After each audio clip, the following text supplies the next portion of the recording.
नमस्कार मित्रों, आप सभी का हमारे YouTube चैनल पर स्वागत है। इस बैच में हम लोग एसएससी की कंप्लीट मैथ पढ़ेंगे, चाहे वो सीजीएल हो या सीएचएसएल या एमटीएस या फिर एसएससी जीडी हो। तो आज इसका देखिए पहला पीरियड है और इसमें हम लोग डिस्काउंट शुरू करने जा रहे हैं। तो डिस्काउंट को शुरू करने के पहले थोड़ा सा इसके कंसेप्ट समझिए, एक आध फार्मूलों को समझिए, फिर सवाल लगाया जाएगा। तो देखिए कंसेप्ट इसमें इतना वैसा है बस कि जैसे कोई दुकानदार किसी वस्तु को खरीद के लाया, वो उसको कास्ट प्राइस कहा जाता है। कोई दुकानदार कुछ पैसे देकर एक वस्तु को खरीद के लाया तो वो कास्ट प्राइस हो गया। अब कास्ट प्राइस पे वो देखिए कुछ बढ़ाकर मूल्य लिखेगा, कास्ट प्राइस पर वो कुछ बढ़ाकर मूल्य लिखेगा। इसको हम लोग मार्क प्राइस बोलते हैं, अंकित मूल्य कहा जाता है। कास्ट प्राइस पे जो पैसा बढ़ा के लिखा, अब ये मार्क प्राइस हो गया या इसको अंकित मूल्य बोलते हैं। अब अंकित मूल्य पे कुछ छूट देगा, यहाँ पे डिस्काउंट कह सकते हैं इसको, डिस्काउंट परसेंट छूट देगा, और छूट दे के ग्राहक को बेच दिया तो इसको सेलिंग प्राइस कहा जाएगा।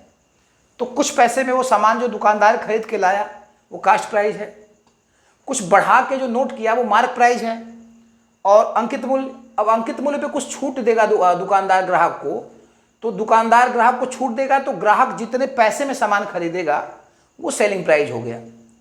तो इसमें एक चीज़ का ध्यान देना है कि छूट हमेशा मार्क प्राइस पे दिया जाएगा, छूट जो है वो हमेशा मार्क प्राइस पे दिया जाएगा, और लाभ या हानि जो होती है वो कास्ट प्राइस पे होती है। प्रॉफिट मान लीजिए हो रहा है या लॉस हो रहा है तो किस पे होगा, कास्ट प्राइस पे होगा। तो यहाँ एक छोटे से फार्मूले को हम लोग देखेंगे यहाँ पे कैसे आता है ये। तो यदि मार्क प्राइस किसी वस्तु का है, हमारे डिस्काउंट उसने D% दे दिया, तो यहाँ से सेलिंग प्राइस कैसे निकालेंगे। अब मार्क प्राइस पे D% का डिस्काउंट दे दिया तो सेलिंग प्राइस कैसे निकालेंगे। तो सेलिंग प्राइस बराबर mark price into 100 minus discount percent. Selling price, यदि मार्क प्राइस पे उसने D% का डिस्काउंट दे दिया तो मार्क प्राइस, सेलिंग प्राइस कितना हो गया, mark price into 100 minus discount percent. अब देखिए मान लीजिए उसको P% का प्रॉफिट हो गया, मान लीजिए कि दुकानदार को P% का प्रॉफिट हो गया, तो प्रॉफिट या लॉस कास्ट प्राइस पे होता है। तो यहां से सेलिंग प्राइस कैसे निकालेंगे हम लोग। तो सेलिंग प्राइस बराबर हो गया कास्ट प्राइस, मान लीजिए P% का प्रॉफिट हुआ है तो 100 plus profit percent. Selling price आप दो तरीके से निकाल सकते हैं, मार्क प्राइस का 100 माइनस D%, या सेलिंग प्राइस ऐसे भी निकाल सकते हैं कि कास्ट प्राइस का 100 प्लस प्रॉफिट परसेंट, लॉस हुआ है तो 100 माइनस लॉस परसेंट कर देंगे। अब ये सेलिंग प्राइस के दोनों फार्मूलों को आप दोनों मानों को बराबर करेंगे, तो सेलिंग प्राइस के दोनों मानों को जब बराबर करेंगे तो यहां देखिए हो जाएगा आपका mark price into 100 minus discount percent और बराबर cast price 100 plus profit percent. ये सबसे इंपॉर्टेंट फार्मूला डिस्काउंट का है। तो इसको देखिए, पहले तो एक फार्मूले का डेरिवेशन हमने कर दिया। देखिए mark price upon cost price, cost price को जब इधर लेके आएंगे ये बटा में हो जाएगा, तो mark price upon cost price, और बराबर ये उधर जाएगा जब, तो mark price upon cost price बराबर 100 प्लस प्रॉफिट परसेंट, और ये नीचे जा रहा है तो 100 माइनस डिस्काउंट परसेंट। तो ये एक बहुत इंपॉर्टेंट फार्मूला है, इसको नोट कर जाएंगे आप कि mark price upon cost price बराबर 100 plus profit percent upon 100 minus discount percent. यहाँ पे सेलिंग प्राइस दो तरीके से निकाल सकते हैं, mark price into 100 minus discount percent. ध्यान रखिएगा कि डिस्काउंट हमेशा मार्क प्राइस पे दिया जाएगा और लाभ या हानि जो होगी वो कास्ट प्राइस पे प्राप्त होगी। तो selling price mark price into 100 minus discount percent, 100 में से डिस्काउंट परसेंट घटा देंगे तो सेलिंग प्राइस आ जाएगी, या cost price into 100 plus profit percent कर लिया जाए, cost price into 100 plus profit percent कर लिया तो भी सेलिंग प्राइस आ जाएगी। अब सेलिंग प्राइस के दोनों मानों को जब बराबर करेंगे ना, तो यहाँ से MP अपान CP की वैल्यू आ जाएगी 100 plus profit percent upon 100 minus discount percent. इस पर ढेर सारे क्वेश्चन आप सॉल्व कर सकते हैं, ये डिस्काउंट का सबसे इंपॉर्टेंट फार्मूला है। आइए हम लोग कुछ क्वेश्चन इस पर देखते हैं। आइए इसमें पहला क्वेश्चन देखते हैं हम लोग। कह रहा है कि एक वस्तु के अंकित मूल्य एवं क्रय मूल्य का अनुपात 5:4 है। एक वस्तु के अंकित मूल्य एवं क्रय मूल्य का अनुपात 5:4 है। यदि वस्तु को बेचने पे 12.5% का लाभ होता है तो छूट परसेंट क्या है। कि देखिए MTS 2019 का प्रश्न है, तो अब यहाँ छूट परसेंट निकालना है। तो अभी अभी जो फार्मूला हमने बताया उसी से लगाइए इसको।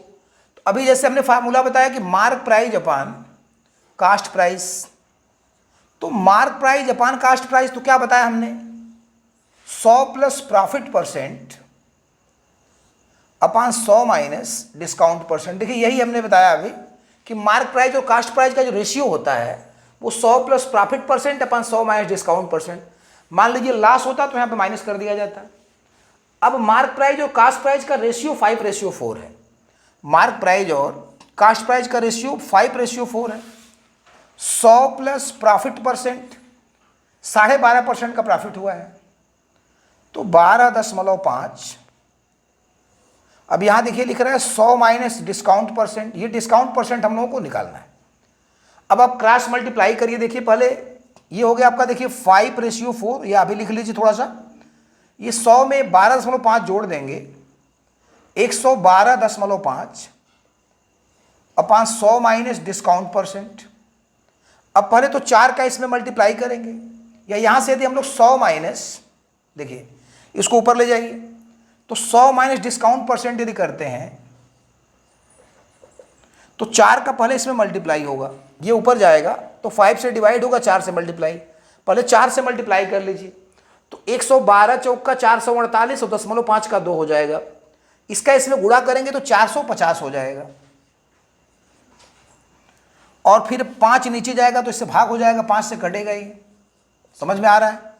जैसे यहाँ पे 100 माइनस डिस्काउंट परसेंट, ये ऊपर जाएगा, 4 का इसमें मल्टीप्लाई करके 5 से भाग देना है, तो 4 का इसमें मल्टीप्लाई करेंगे तो 112.5 का 4 में मल्टीप्लाई कर देंगे 450, 5 से डिवाइड कर दीजिए, 5 से इसको काटिए, 5 9 45 90।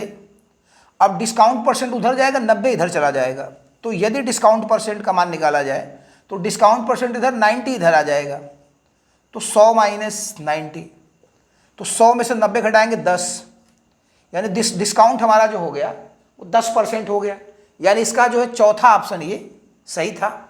तो ये क्वेश्चन समाप्त हो गया। आइए नेक्स्ट क्वेश्चन देखते हैं। इसमें ये देखिए एमटीएस 2017 का प्रश्न है। प्रश्न देखिए कह रहा है इसमें, एक वस्तु का कास्ट प्राइस 5500 रुपया है, इसे 60% लाभ पर बेचा गया। एक वस्तु का कास्ट प्राइस 5500 रुपया है, इसे 60% लाभ पर बेचा गया। यदि वस्तु को 20% की छूट पर बेचा गया हो तो वस्तु का अंकित मूल्य, मार्क प्राइस इसमें से पूछा जा रहा है। यहाँ पे इसका ऑप्शन दिया हुआ है। तो सबसे पहले फार्मूला देखिए आप वही लगाएंगे, mark price upon cost price. तो mark price upon cost price बराबर 100 plus 100 plus profit percent upon 100 minus discount percent, यही लगा देंगे। तो देखिए अंकित मूल्य रुपए में क्या है, मार्क प्राइस पूछा जा रहा है, तो मार्क प्राइस यहाँ पे लिख दिया हमने। मार्क प्राइस पूछा जाए तो मार्क प्राइस लिख दिया। कास्ट प्राइस देखिए दिया है 5500 रुपया, वस्तु का जो कास्ट प्राइस है वो 5500 रुपया है, तो यहाँ पे लिख देंगे 5500 रुपया। और 100 प्लस प्रॉफिट परसेंट, प्रॉफिट कितना है 60, तो 100 में जब 60 जोड़ेंगे तो कितना हो जाएगा 160।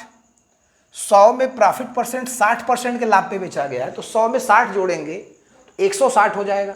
और 100 माइनस डिस्काउंट परसेंट, तो डिस्काउंट कितना है 20% का, तो 100 में से 20 घटा देंगे तो 80 आ जाएगा। अब 80 से कटेगा देखिए 2 बार में, और 5500 का इसमें मल्टीप्लाई कर दीजिए। तो मार्क प्राइस जब निकालेंगे तो 5500 का 2 में जब मल्टीप्लाई करेंगे तो 55 गुणे तो 110 हो जाता है, 2 जीरो और बढ़ा लीजिएगा, तो ये मार्क प्राइस इसका 11,000 रुपया हो गया। तो इसका पहला ऑप्शन ये सही था। तो ये क्वेश्चन समाप्त हुआ। आइए नेक्स्ट क्वेश्चन देखते हैं। इसमें कह रहा है कि एक वस्तु के अंकित मूल्य पर 20% की छूट देने पर, एक वस्तु के अंकित मूल्य पर 20% की छूट देने पर 10% का लाभ कमाना है। 20% की छूट देने पर 10% का लाभ कमाना है, तो अंकित मूल्य कितने परसेंट बढ़ाकर नोट करना होगा। अंकित मूल्य को कितने परसेंट बढ़ा के नोट करना होगा। तो देखिए वही फार्मूला फिर लगाइएगा आप। यहाँ फार्मूला लगाइएगा, देखिए mark price upon cost price बराबर 100 प्लस प्रॉफिट परसेंट। सिंपल सा क्वेश्चन है, 100 plus profit percent upon 100 minus discount percent. यहाँ देखिए फिर वही फार्मूला लगेगा, mark price upon cost price 100 plus profit percent upon 100 minus discount percent. अब देखिए 20% कह रहा है कि 20% की छूट दे के 10% का लाभ कमाना है। प्रॉफिट परसेंट 10 हो गया, तो 100 में 10% जोड़ेंगे तो 110 हो जाएगा। प्रॉफिट 10% का हो रहा है तो 100 में 10% जोड़ेंगे 110। 20% की छूट देना है इसमें, 20% का डिस्काउंट है तो 100 में से 20 घटा देंगे तो 80 बचेगा। तो मार्क प्राइस और कास्ट प्राइस का रेशियो 110/80 हो गया। इसमें आप 100 से मल्टीप्लाई कर दीजिए। अब मार्क प्राइस अपन कास्ट प्राइस, क्योंकि मार्क प्राइस जो बढ़ाया जाएगा वो कास्ट प्राइस का ही बढ़ाया जाएगा। पूछ रहा है कि मार्क प्राइस को कास्ट प्राइस से कै % बढ़ा के नोट करना होगा। तो कास्ट प्राइस नीचे, मार्क प्राइस ऊपर, गुणे 100 कर देंगे। अब इसको 20 से काटिए तो 20 चौका 80 और 20 पंजे 100। अब ये 110 का 5 में गुणा कर देंगे, 550/4। अब काट देंगे तो 4 एकम 4 1 5, 4 तिहाई 12, 3 15, 137.5%। 137.5%। अब इसका मतलब ये हो गया कि मार्क प्राइस कास्ट प्राइस का 137.5% है। इसका अर्थ हो गया कि मार्क प्राइस कास्ट प्राइस का 137.5% हो गया। तो कितने % बढ़ाया गया? भाई कास्ट प्राइस तो खुद ही 100% है, कोई भी चीज़ खुद 100% होती है, तो कास्ट प्राइस खुद ही 100% है। और मार्क प्राइस कास्ट प्राइस का 137.5% हो गया, यानी कितना बढ़ाना पड़ेगा? इसमें से 100 घटा दीजिए, यानी मार्क प्राइस जो है 37.5, 37.5% बढ़ा के नोट करना पड़ेगा। जो मार्क प्राइस है वो कास्ट प्राइस की अपेक्षा 37.5% बढ़ा के नोट करना पड़ेगा। तो ये इसका जो पहला ऑप्शन सही था इसका ही। तो ये क्वेश्चन समाप्त हुआ। आइए नेक्स्ट क्वेश्चन देखा जाए। इसमें करा कि कोई व्यापारी 20% बढ़ाकर मूल्य अंकित करता है। कोई व्यापारी किसी वस्तु का मूल्य 20% बढ़ा के अंकित करता है और 10% की छूट देता है। लाभ %, बताइए। 20% मूल्य बढ़ा के अंकित करके 10% की छूट दे रहा है, लाभ %, बताइए। देखिए इसको हम लोग दो तरीके से समझ रहे हैं। पहले तो उसका कंसेप्ट देखिए, छोटा सा एक लाइन का प्रश्न होता है ये कि आपने कास्ट प्राइस मान लिया 100 रुपया। इसको पहले कंसेप्ट समझिए। इसका कंसेप्ट एक ही लाइन का है। कास्ट प्राइस आपने 100 रुपया मान लिया इस पे, तो कास्ट प्राइस यदि 100 रुपया मान लिया और 20% मूल्य को बढ़ा के अंकित किया गया है, 20% को मूल्य को बढ़ा के अंकित किया गया है, तो इसका जो मार्क प्राइस हो जाएगा 20% बढ़ा देंगे तो 120 रुपया मार्क प्राइस हो गया। अब छूट जैसे कि आपको पता है कि मार्क प्राइस पे दी जाती है, तो छूट यदि मार्क प्राइस पे दी जाएगी तो इसी का क्या % छोड़ दिया? 10% की छूट दे रहा है। तो 10% की छूट दे रहा है तो सेल प्राइस कितना हो जाएगा? तो 120 का यदि 10% छूट दे दिया तो देखिए 120 का 90% में बेचेगा उसको। इस मार्क प्राइस पे 10% का डिस्काउंट दे रहा है, तो मार्क प्राइस पे 10% का डिस्काउंट दे रहा है तो मार्क प्राइस के 90% पे बेचेगा। तो 0 से 0 कट गया, 12 9 108, 108 रुपये में वस्तु बिकी। भाई इसका 10% डिस्काउंट हो गया। या ऐसे भी समझ सकते हैं कि 120 का जो 10% होगा, 10% मतलब 1/10 होता है। 10% मतलब 1/10। 120 का यदि 1/10 निकालेंगे तो 12 रुपये आया, तो 12 रुपये की छूट हो गई, 10% की छूट। तो 120 में से 12 रुपये की छूट हो जाएगी। 120 में से यदि 12 की छूट हो गई तो कितने में बिकेगी वस्तु? 108 में बिकेगी। या जैसे भी समझना है, तो 10% का डिस्काउंट दिया तो मार्क प्राइस के 90% में बेचा तो 108 रुपये में बिकी। अब 100 रुपये की वस्तु खरीद के 108 में बेचा गया है। 100 रुपये की वस्तु खरीद के 108 में बेचा गया है। लाभ आप बताइए। तो लाभ वैसे ही कितना हो गया इसका? 8%, 8% का लाभ हो गया। तो बड़ा सिंपल सा क्वेश्चन था ये। कास्ट प्राइस 100 रुपया, 20% जब इस पे बढ़ाएंगे तो 120। अब 120 रुपये का आपको 10% छोड़ देना है, तो 120 रुपये का 10% 12 रुपया होगा। 120 में से 12 घटाइए, 108 रुपये में बेचा। अब 100 रुपये में सामान खरीद के 108 रुपये में बेचेंगे तो 8% का प्रॉफिट हो जाएगा। लाभ % 108 रुपया। इसका एक शार्ट ट्रिक भी होता है। देखिए आप इस फार्मूले को ऐसे लिखिएगा, x + y + xy/100। एक फार्मूला होता है इसका, x + y + xy/100।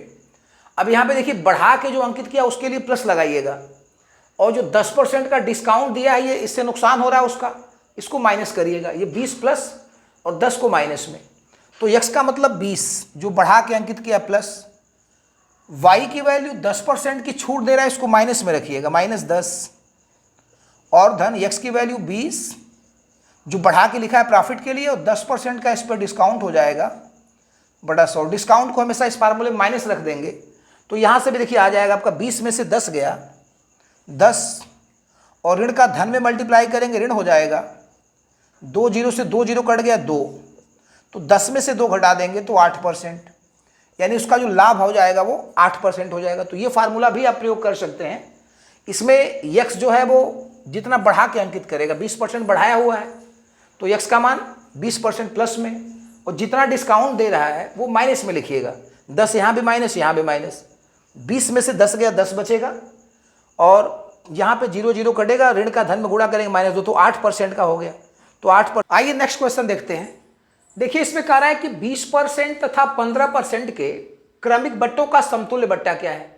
ये क्वेश्चन देखिए एसएससी या किसी भी वनडे एग्जाम में बहुत आता है। 20% या 15% तथा है 20% तथा 15% के क्रमिक बट्टों का समतुल्य बट्टा क्या होगा। तो देखिए पहले इसको हम लोग सार ट्रिक से समझेंगे, इसके बाद इसका कंसेप्ट समझाया जाएगा। तो देखिए सार ट्रिक इसका ये होता है कि समतुल्य बट्टा का एक सूत्र होता है x + y - xy/100। ये समतुल्य बट्टा का सूत्र होता है, यहां लिख दे समतुल्य बट्टा।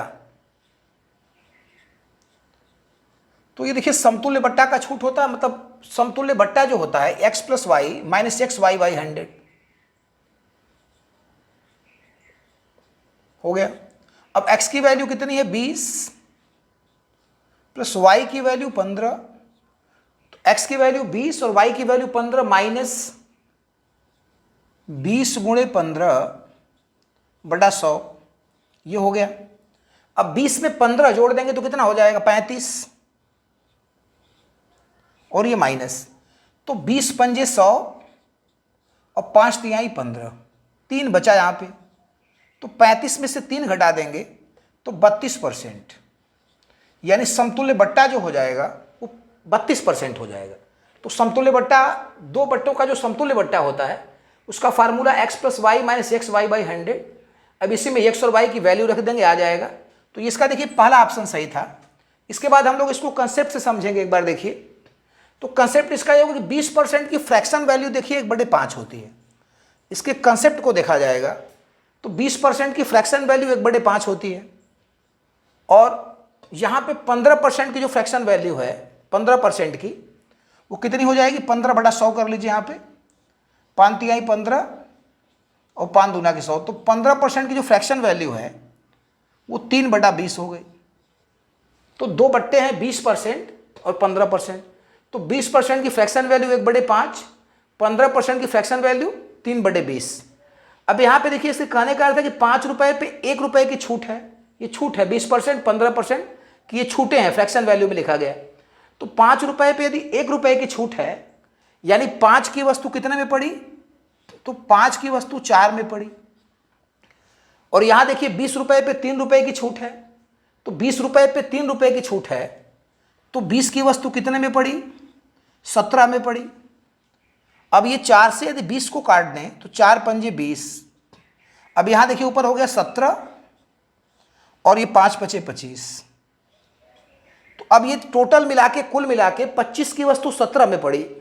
कुल मिला दिया जाए इसमें तो 25 की वस्तु 17 में पड़ी, तो छूट कितने की हुई, तो 25 रुपए की वस्तु पर 17 8 25, 25 की वस्तु यदि 17 में पड़ी, 25 की वस्तु यदि 17 में पड़ी तो क्या रुपए की छूट हुई 8 रुपए की। तो 25 रुपए पे 8 रुपए का छूट है। अब गुणे 100 कर देंगे तो ये समतुल्य छूट आ जाएगी। ये समतुल्य बट्टा आपका आ गया। 25 रुपए में 8 रुपए की छूट है और गुणे 100। अब 25 से 100 को काटिए तो 25 चौका 100, 8 चौका 32, तो समतुल्य बट्टा देखिए 32% आ गया। तो चाहे ऐसे कर लीजिए, कंसेप्ट भी इसका 2 ही लाइन का होता है, तो किसी भी तरीके से कर लेंगे। तो ये क्वेश्चन आपका समाप्त हुआ। आइए नेक्स्ट क्वेश्चन देखते हैं। यहां पे देखिए 3 बट्टों का समतुल्य बट्टा निकालना सीखेंगे। ये काफी इंपॉर्टेंट होगा, इसके कंसेप्ट से ही हम लोग समझेंगे इसको। तो कह रहा है कि 30%, 20% और 10% के क्रमिक बट्टों का समतुल्य बट्टा क्या होगा। देखिए 30% की यदि फ्रैक्शन वैल्यू निकालेंगे तो 3/10 हो जाएगा। 30% की यदि फ्रैक्शन वैल्यू निकालेंगे 30/100, 3/10। तो ये छूट है, हम लोग इसकी फ्रैक्शन वैल्यू लिख रहे हैं। ये परसेंटेज से क्या कर रहे हैं, फ्रैक्शन वैल्यू में लिख रहे हैं। 20% की वैल्यू होती है फ्रैक्शन वैल्यू 1/5, 20 पंजे 100, 1/5, 10% की फ्रैक्शन वैल्यू 1/10। अब इसको समझिए, ये सारी छूटें हैं। 3/10 का अर्थ हो गया कि 3/10 का अर्थ हो गया 10 रुपए में 3 रुपए की छूट है। छूट है ये, देखिए 30% की छूट है, तो 10 रुपए में 3 रुपए की छूट है, तो 10 की वस्तु कितने में पड़ी? तो 10 में से 3 गया 7, 10 की वस्तु 7 में पड़ी। 10 रुपए में यदि 3 रुपए की छूट है तो 10 की वस्तु 7 में पड़ी। 5 रुपए में यदि 1 रुपए की छूट है तो 5 की वस्तु 1 रुपए की छूट है, 1/4 छूट है ये, यानी 5 में 1 की छूट है। तो 5 रुपए में 1 रुपए की छूट है तो 5 की वस्तु 4 में पड़ी, 5 की वस्तु 4 में पड़ी। और 1/10, यहाँ पे छूट 1/10 का हो गया कि 10 में 1 की छूट है, 10 में 1 की छूट है, तो 10 की वस्तु कितने में पड़ी बताइए? 9 में पड़ी। तो ये देखिए सेलिंग प्राइस यानी विक्रय मूल्य हो गया। अब इसमें देखिए कटे गए, 2 से काटिए, 2 दूना के 4, 2 पंजे 10, 2 से इसको काट देंगे, 2 पंजे 10। अब ये देखिए 7 और 9 63, 63 अपान 5 पचे 25 पचे 125, ये सेलिंग प्राइस निकाले हम लोग। यानी 125 की जो वस्तु है वो 63 में पड़ेगी, 125 की जो वस्तु है वो 63 में पड़ी, तो कितने की छूट हो गई? 125 में कितने की छूट हो गई? 125 में यदि 125 की वस्तु 63 में पड़ रही है तो कितने की छूट हुई? घटाइए 125 में से 63 को, 5 में से 3 गया 2, 12 में से 6 गया 6, तो 125 में 62 की छूट हुई। तो समतुल्य बट्टा निकालना है, कुल छूट निकालनी है। इसी में आप देखिए 100 से गुणा कर देना आपको। 125 की वस्तु यदि 63 में बिकेगी तो छूट कितनी हुई? 125 में 62 की छूट हुई, गुणे 100 कर देना है। 125 से 100 को काटेंगे, देखिए 0.8 बार में कट जाएगा। 125 अठे होता है 1000, तो 125 से 100 को काटेंगे 0.8 बार में कट जाएगा। 62 का 0.8 में गुणा कर दीजिए, तो 0.8 में मल्टीप्लाई करेंगे, 8 दूना के 16 को 6, हाथ में लगा 1, और 8 छके 48 और 1 49, 49.6, यानी समतुल्य बट्टा जो हो गया इसका वो 49.6% हो जाएगा। यानी 30%, 20% और 10% की जो क्रमिक बट्टों का जो एक बट्टा दिया जाए या समतुल्य बट्टा दिया जाए तो ये 49.6% हो जाएगा। तो आज की वीडियो में बस इतना ही। कल हम लोग कुछ नए क्वेश्चंस के साथ मिलेंगे, तब तक के लिए धन्यवाद।